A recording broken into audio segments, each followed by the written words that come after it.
நாம் ஓட்டு போட போறதுக்கு முன்னாடி புத்திசாலி வாக்காளர்கள் எதையெல்லாம் சரிபார்க்கறாங்க வாங்க ஒரு 7 முக்கியமான விஷயங்களை நம்ம இப்ப பார்க்கலாம்.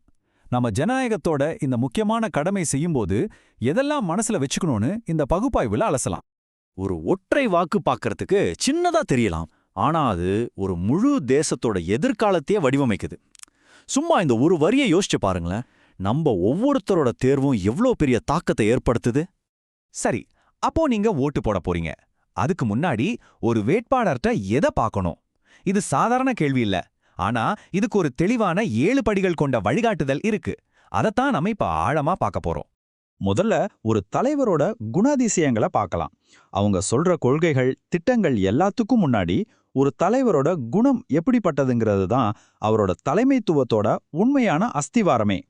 நாம சரிபார்க்க வேண்டிய முதல் மற்றும் மிக மிக முக்கியமான விஷயம் நேர்மை. நேர்மைனா என்ன? சும்மா உண்மையை பேசுறது மட்டும் இல்ல, வலுவான தார்மீக கொள்கைகளோட வாழ்றது. இதுதான் ஒரு தலைவரோட அசைக்க முடியாத ஆணிவேர். அதனால நீங்க உங்களுக்குள்ளே இந்த கேள்வியை கேட்டுக்கணும். நான் ஓட்டு போட போற இந்த நபர் உண்மையிலே நேர்மையானவரா? ஏன்னா நேர்மை இல்லாம அதிகாரம் கைக்கு வந்துச்சுன்னா அது ரொம்ப சுலபமா ஊழலா மாறிடும். இதுதான் நாம கவனிக்க வேண்டிய முதல் பாயிண்ட். 2வது குணம் சேவை மனப்பான்மை. ஒரு உண்மையான மக்கள் சேவகருக்கும் தேர்தல் நேர அரசியல்வாதிக்கும் என்ன வித்தியாசம்னு இந்த ஸ்லைடு ரொம்ப அழகா சொல்லுது. பாருங்க, ஒருத்தர் அரசியலுக்கு வர்றதுக்கு முன்னாடியே மக்களுக்கு உதவி செஞ்சிருப்பார். ஆனா இன்னொருத்தரோ நம்ம ஓட்டு தேவைப்படும் போது மட்டும் நம்ம கண்ணுல படுவார். இந்த வித்தியாசத்தை நாம கண்டிப்பா கவனிக்கணும். சரி, ஒரு தலைவரோட குணம் முக்கியம்தான். ஆனா அது மட்டும் போதுமா? நிச்சயமா இல்ல. அவங்க கிட்ட என்ன திட்டம் இருக்கு? அடுத்ததா ஒரு வேட்பாளரோட முன்னேற்றத்துக்கான வரைபடத்தை ஆராயலாம். 3வது விஷயம் தொலைநோக்கு பார்வை. ஒரு உண்மையான தலைவர் வெறும் உணர்ச்சிகரமா பேசிட்டு போக மாட்டார். உண்மையான தீர்வுகள் பத்தி பேசுவார். கல்வி, சுகாதாரம், வேலைவாய்ப்பு மாதிரி நம்மளோட அடிப்படை பிரச்சனைகள் பத்தி விவாதிப்பார். இந்த 3 ஸ்டெப்பையும் பாருங்க. தீர்வுகள், செயல், அப்புறம் நீண்டகால வளர்ச்சி. இதுதான் ஒரு தெளிவான தொலைநோக்கு பார்வைக்கு அடையாளம். 4வது விஷயம் பொறுப்புக்கூறல். இந்த ஒப்பீடு ரொம்பவே சுவாரஸ்யமானது. ஒரு பொறுப்புள்ள தலைவர் மக்கள் கேட்கிற கஷ்டமான கேள்விகளுக்கு கூட பதில் சொல்ல தயாரா இருப்பார். ஆனா ஒரு பொறுப்பில்லாத தலைவரோ கேள்விகளை தவிர்ப்பார், இல்லனா விமர்சனங்களை மடைமாத்தி விடுவார். ஒரு தலைவர் மக்கள்கிட்ட பதில் சொல்ல தயாரா இருக்காரா இல்லையாங்கிறது ரொம்ப முக்கியமான ஒரு குறியீடு. நாம சரிபார்க்க வேண்டிய 5வது விஷயம் அறிவு. ஒரு நாட்டை வழியெடுத்த நல்ல எண்ணம் மட்டும் இருந்தா போதுமா? நிச்சயமா பத்தாது. நாட்டோட சிக்கலான பிரச்சனைகளை பத்தி ஆழமான புரிதல் இருந்தா மட்டும்தான் சரியா யோசிச்சு முடிவுகளை எடுக்க முடியும். இது ஒரு கூடுதல் தகுதி கிடையாது, இது ஒரு அத்தியாவசிய தேவை. இப்போ ஒரு தலைவர் நம்ம சமூகத்தை எப்படி பாதிக்கிறாருன்னு பார்க்கலாம்.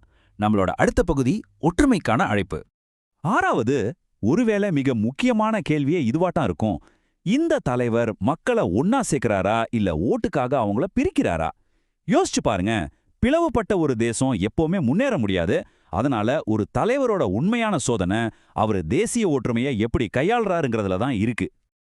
இதுவரைக்கும் நாம தலைவர்களை பத்தி பார்த்தோம். ஆனா இப்போ கவனம் உங்க பக்கம் திரும்ப போகுது. நாம இறுதிச் சோதனை தலைவர்களை பத்தினதில்ல, நம்மளோட தனிப்பட்ட கடமையை பத்தினது. அதாவது வாக்காளரின் பொறுப்பு.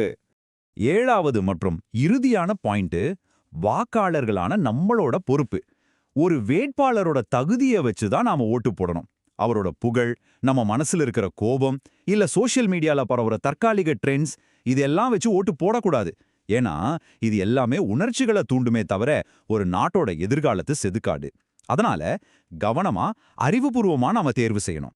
ஏன்னா கடைசியில ஒரு நாட்டோட எதிர்காலம் அரசியல்வாதிகளால மட்டும் தீர்மானிக்கப்படுறதில்ல, அது அந்த நாட்டு வாக்காளர்களோட விழிப்புணர்வால் தான் தீர்மானிக்கப்படுது. இது எவ்வளவு சக்தி வாய்ந்த ஒரு சிந்தனை இல்லையா? ஆக இந்த இறுதி கேள்வி உங்களுக்காகத்தான். வரப்போற தேர்தல்ல உங்ககிட்ட இருக்கிற இந்த விழிப்புணர்வை நீங்க எப்படி பயன்படுத்த போறீங்க? பதில் உங்க கையில தான் இருக்கு.